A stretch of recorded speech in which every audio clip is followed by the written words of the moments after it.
What is up mga kapulutan? For today's video, samahan nyo akong mag-food trip dito sa Baguio City. Kakain tayo ng mga Filipino foods. Dito lang din to sa may Olive Cafe located sa loob ng Venus Parkview Hotel. In-order nga namin yung Filipino platter. Meron siyang iba't ibang vegetables. Syempre, hindi mawawala yung ating pork sisig, pansit canton at ang sabaw na pork sinigang. Alright.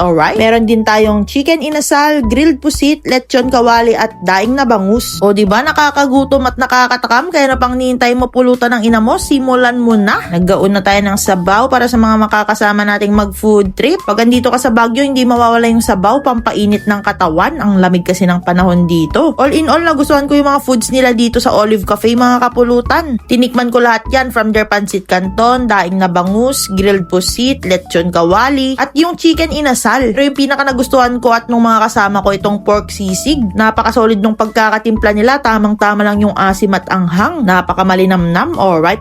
O baka sabihin nyo, di ako naggugulay. Kumuha tayo dyan ng pako salad. Yan pa natin ng aramang. Meron din yung ensaladang talong na may salted egg. Napakasolid at napakasarap. Wala na naman kaming masabi kundi alright.